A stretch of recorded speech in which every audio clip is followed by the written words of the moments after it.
Hey, it's Kish, And it's Roland here. and we are back with round 3 action of the Box Hill League Challenge. Uh, in this round, we'll be featuring Chris on the right, playing his Yveltal Garb deck, versus some mysterious unknown player playing some strange Gyarados deck. Yeah, Any I idea? like his shirt and his playmat, but Yeah. I don't know who he is. No idea. Yeah, no, for all those who don't know, that's me on Yeah. the left. Yeah, so I'll be playing Gyarados, and Chris will be playing Yveltal Garbodor. Yep.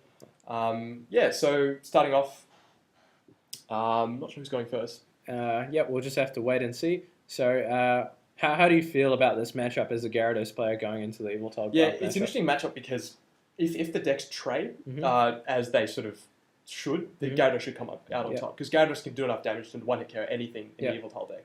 The problem is that late game it can be very much hampered by N. Yeah. Particularly as I play Octillery in my list instead Yeah. of Shaman, so the idea is that late game, with Octillery you can fill up your hand even if you get N to a small amount of cards. Mhm. The problem is that with Garbodor that shuts off Octillery, so you're really playing Russian roulette every time you get N to a Yeah. low amount of cards late on. So on my first turn, just level balling for a Magikarp. You want to get down as many Magikarps as you can. Once you get Team Magma's Secret Base in play to get damage on them to fuel Gyarados' attack. The problem is if you don't have Team Magma's Base in your hand, often you actually won't want to search out Magikarps. You want to save your Magikarps to play them down with Magma's Secret Base. But then sometimes you do want to play them down, even if you can't get Magma's Secret Base, in anticipation of your active Magikarp being knocked out in the following turn. So sort of sometimes you have to weigh up these decisions. Yeah. We'll see whether I have a Magma Secret Base in hand. The Yeah. other thing obviously that I alluded to earlier that you might want to search for is Remoraid to get out Octillery. Yeah. But of course with Garbodor sort of looming around the corner, Yeah. and there's no reason that Chris wouldn't want to get out. Truption Garbodor doesn't really cost him anything to get it out. Yep. It really hampers the worth of Octillery. So, Okay, so I just end here. So actually, so you, it's interesting. I end for so you transmouth yeah. for the end. Transmouth. Yeah. So, for those who don't know, Gyarados full retaliation attack. It's the one from Ancient Origins for double colors. You can use full retaliation, which does 30 plus 30 more damage for each Magikarp, each damage counter on your bench Magikarps. So, with 6 damage counters on the field, you're hitting 4 Roland. So hitting for 210. Yeah, which is a really nice number because Yes. one hit KOs a lot of Megas in the format, and even a lot of Fighting Fury belted Pokemon, like a Fighting Fury belted Yveltal EX. Gyarados, we featured this deck on our channel. It was one of our first videos. It might have even been our first video. Yeah, it was our first video. Yeah, so it's interesting. Yeah, so then this is very similar to the build that was in that list. So I do end up level balling and putting down the Magikarp, even though I don't have that secret base. Mhm. But I'm sort of hedging my bets, so I am playing that DC on the active. Yeah. In addition to a bursting balloon, Yeah. so if it gets knocked out, I can at least do some damage to it. Yeah. But I do have that backup Magikarp in the bench. But there's also a good possibility that it doesn't get knocked out. Yeah. So if I didn't attach that DC, what could happen is I could whiff a DC on the second turn, Yeah. and then I could essentially whiff an attack. So I'm prepared to potentially lose double colours in order to give myself a better chance of attacking the second turn. Yeah. That's because I know I play Special Charge in addition to 4 Puzzle of Time. This Yeah. deck you're really never going to run out of DCE because of that Special Charge. So that worst case scenario isn't really a big deal. Yeah. So I am prepared to take that risk Right. because it is probably, if a lot of these Yveltal decks don't actually play Oblivion Wing Yveltal anymore, so they can struggle to even do 30 damage in the first turn. Yeah. And so I do get out that the all-important Team Magma Secret Base. Yeah. And just bound. I could only play it on one Magikarp. Once I had that in play, the other Magikarp I had to get before I end. Yeah. Um, So you're really asking a lot of Chris to be able to get a knockout here, and even Yeah. if he does get a knockout, he'll have to eat 60 damage from the active Magikarp. yeah, absolutely. So that bursting balloon is really good because it Yeah. means that even though the deck can cap a 210 even without bursting balloon, it just means that you need one less 2 damage Magikarp Yeah. to knock it out. So Yeah. it sort of eases the pressure on me a bit. Yeah. And you're playing the Octillery version, so you do play any Shaman EX? I don't play any Shaman X, and Right. I actually don't play any Ultra Ball. Yeah. So it's sort of the list is sort of geared, Yeah. more with just level ball and dive balls to search. So I play Okay. 4 dive ball and 3 level ball. Right. So, I mean, there's absolutely nothing wrong with the Shaman list. It's Yeah. better in some situations and better in some matchups, and, Yeah. and not as good in others. So it's just a trade-off. Yeah. So I guess that means that Chris's Fright Knights really are almost useless in this Yeah, matchup. absolutely. If I had Shaman, yeah. absolutely. Then the Fright Night Yveltal would be Yeah. quite effective. Because So he's going to have to hit with his Yveltal EXs, which is good from your point of view, because you just want to be hitting EXs and taking 2 prizes with every full absolutely. retaliation And attack. so as I alluded to earlier, the trade-offs just work brilliantly. It's basically just a 2-1 prize trade, and you're going to win that every time. But again, that's a base in the hole is just that late game end. Yeah. If I'm getting into even like 3 cards or less, that's when it starts to get really brutal because Gyarados needs to draw a lot of cards in order to get its combo going. If your Team Magma Secret Base gets countered, then you've got to play another one. You've got to find DCE. You've got to find Gyarados. You might have to find a Buddy Rescue to get back a Magikarp. And if you can't use Octillery's Abyssal Hand ability, you can get stuck and you can just lose games even games that you're ahead in, like a significant margin later on in the game. There's not heaps that you can do. Yeah. So even if I set up well here, I'm certainly not out of the woods. And we see Chris with a pretty sort of a nice turn, a clean Shaman for 6 Shaman. cards, and so he still has the ability to play a supporter. Yeah. He does get an energy down onto that Yveltal EX, but he has to eat 20 damage, and that Shaman should also have 20 damage on it. I think at some point I worked that out. But it's interesting that 20 damage on the Yveltal EX is actually very big. If he doesn't play down a Fighting Fury Bolt, that means it's only got 150 HP left, and so that means that I only need to do sort of have 2 damage Magikarps or 1 damage Magikarp with the Bursting Balloon to knock that out if he doesn't get a Fighting Fury Belt. It's also interesting that so he didn't actually draw. I don't think he drew another supporter. He actually discarded some of the Ultra Ball initially, in hopes of drawing more of Shaman, which is absolutely a good play. Because more often than not, you would draw a supporter or a VS Seeker. Yeah, or a VS Seeker, absolutely. He even had a Delinquent, which possibly would have been scary for me discarding the Stadium, in addition to potentially forcing me to discard something. Chris having a read of Gyarados. A lot of people probably don't know what that does. But yeah. So on this turn, I think you're just looking for another Magikarp to put down on the bench. Yeah, absolutely. And then maybe if things are going really well, Lysander the benched Yveltal EX, and then that's possibly. I mean, ideally, absolutely. That would be the ideal situation. But you're just happy hitting for 90 into this and 2-hit carrying. Yveltal EX. That's also There's no difference between 90 and 150 really. So I think I just ultimate. You dive balled. I got the Gyarados. That's right. So debating where to attach that Bursting Balloon, whether to put it on the bench. Ooh, so you actually attach 2 Bursting Balloons to the active Gyarados. Yeah. So that's the interesting effect of Gyarados is that you can actually attach 2 tools to it. Interesting sort of. Thanks to its ancient trait. And Chris just checking that, thinking, what on earth are you doing attaching 2 tools? That can't be legal, but it's sort of a weird caveat. It doesn't really come up that much. Bursting Balloon's a good card, independent of whether you can attach 2 of them. That's not something that I really aim to do. But it's nice, and it could come in play. So just fix up some of the damage. So I wasn't able to get out another Magikarp. Might be prized. That's always a possibility with this deck. So I play Town Map as a way of sort of seeing whether Magikarp is prized. So we just see Lysander. Because he couldn't quite get a knockout on my Gyarados, and also he would have been attacking for 120 damage, which would have knocked him out. So smart play there to avoid it. So we see an interesting play from you. You had a Versus Seeker, chose not to play it. In order to conserve the cards in your hand for next turn. So it's probably something that newer players tend to miss out on a lot, is that you don't need to play out cards if you don't have to. I guess you know your deck better than others, so choosing to just keep the Buddy Rescue, anticipating some kind of a knockout. Yeah, absolutely, and because I would have had to either sort of end it away, and because also Chris didn't really have heaps in his hand, so I didn't really want to end him, and and I want to keep that Buddy Rescue because that's really important. That's how this deck gets back those Magikarps, so you can play them down again. Without it, you sort of have to Super Rod and search out again. I do play a Super Rod, but so that was my logic going to that. A lot of the times with this deck, you'll just be holding things in your hand. You don't actually want to sort of play right now. You want to keep them. So that 20 damage on the, that 90 damage on the active affords you the luxury of being able to search out another Gyarados and just evolving up. Yeah, well, there's no disadvantage to evolving it because it didn't have any damage on it anyway. So if you ever have an undamaged Magikarp that you play down at some point, you may as well evolve to Gyarados because it couldn't be used to fuel for retaliations and attack damage anyway.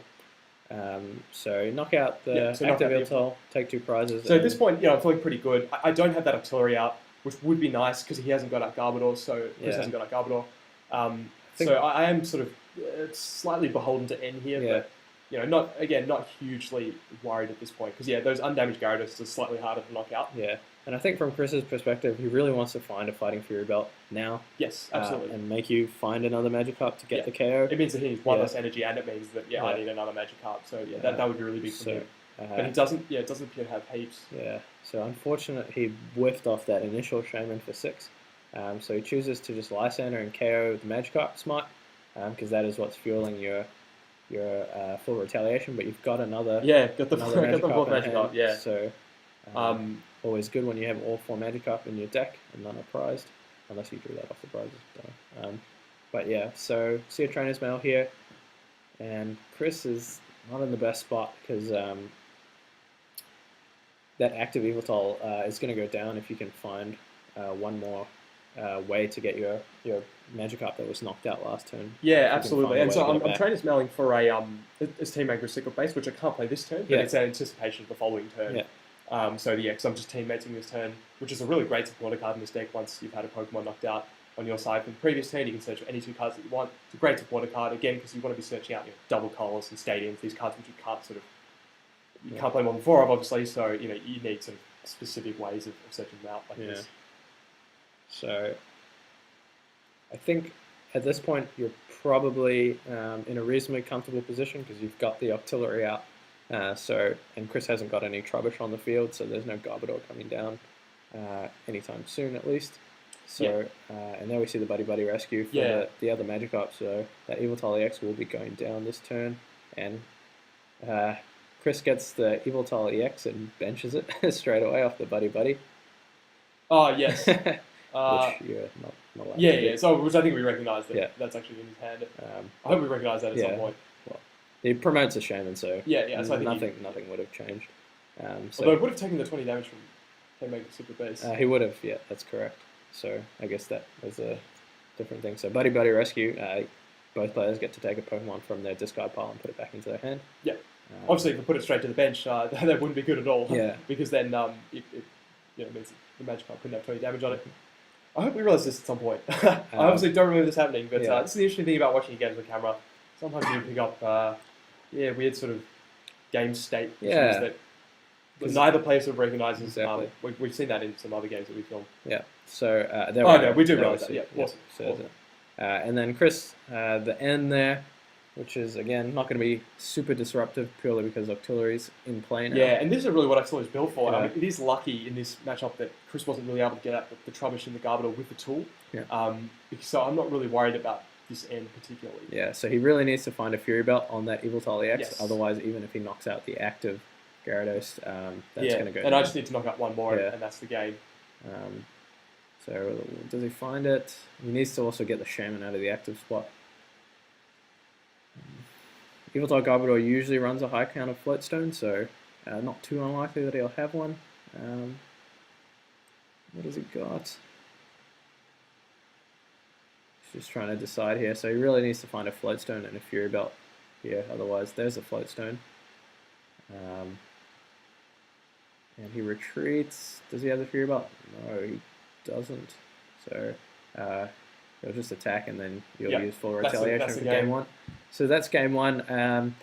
Gyarados deck ran really smoothly, got all the pieces you needed, and got out to a really fast start and put Chris right under the pump. Straight off the bat. So. Yeah, absolutely. I mean, I drew. I was fortunate enough to draw probably a lot better than he did. So going forward, that's not something I can really rely on. Yeah.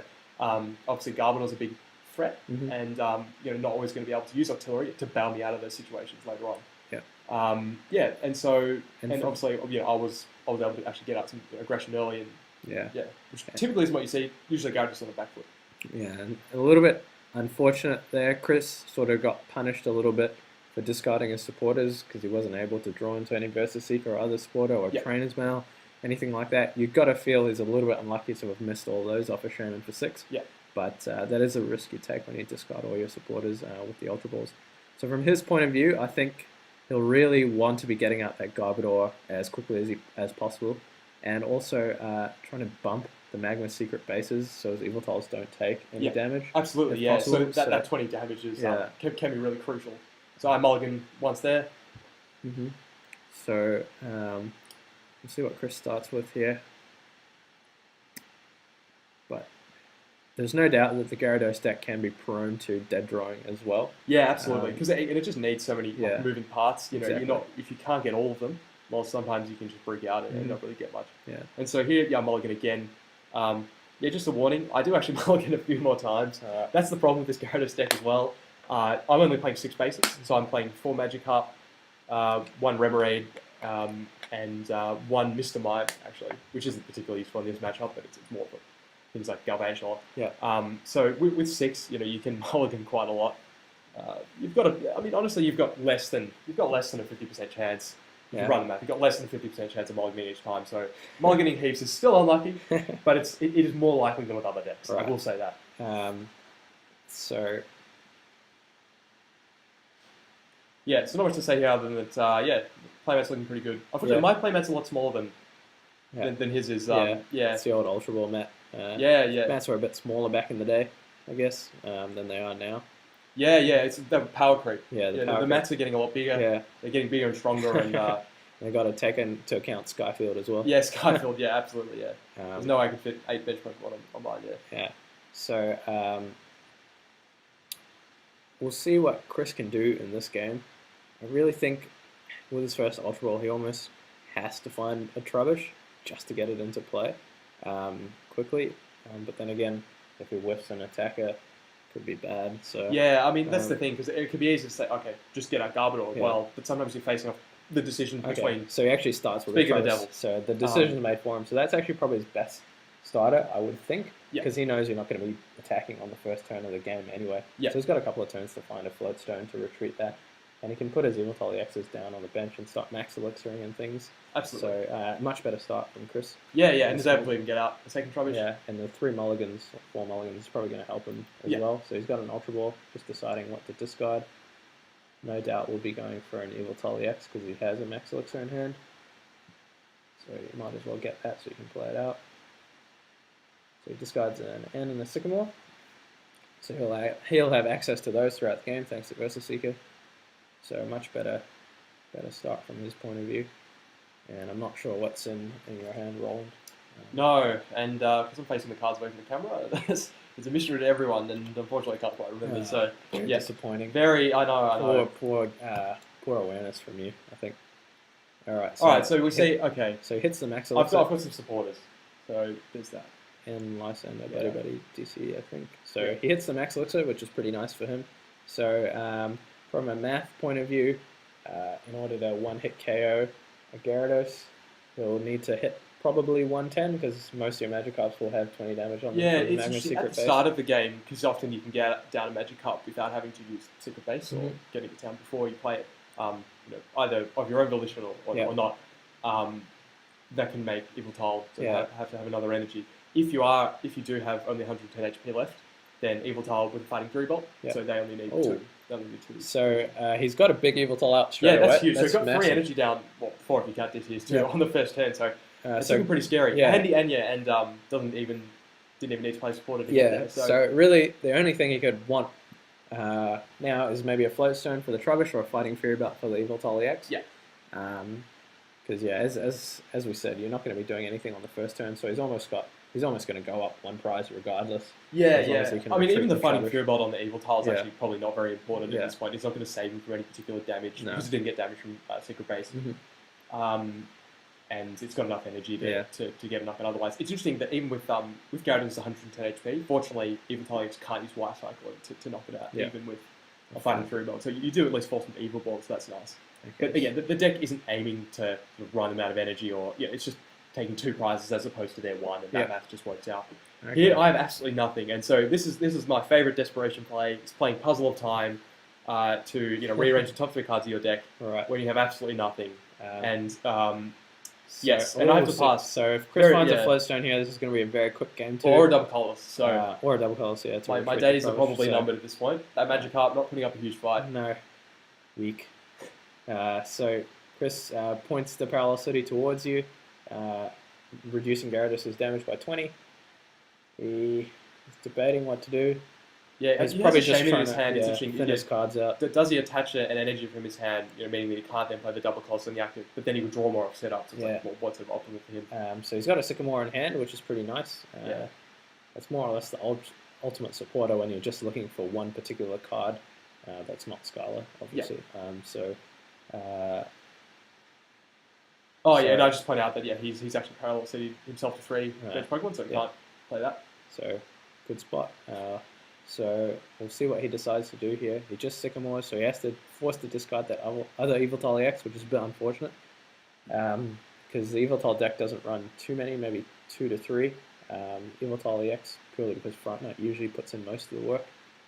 So does he find the Float Stone? He finds the double colors, and now we see a very quick game too. Yep. So, and as we alluded to earlier, that is a problem with the Gyarados deck. Sometimes you can just brick.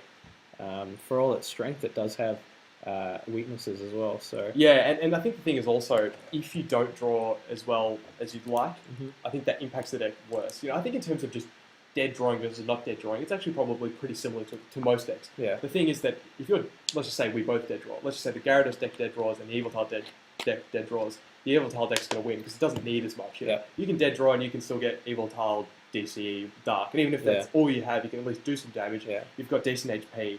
Whereas when the Gyarados deck draws nothing, you've got Magikarp, and that's about it. It's not something that, again, you need these complicated combinations of cards, and if you don't get them, you're doing no damage. You've got 30 HP, and it's grim. Yep. Magikarp has not got any stronger since base set, unfortunately. No, it hasn't. I think we need a petition. Yeah. A few extra What HP I think would be quite useful. Yeah. But yeah, look, I think it's nice thematically.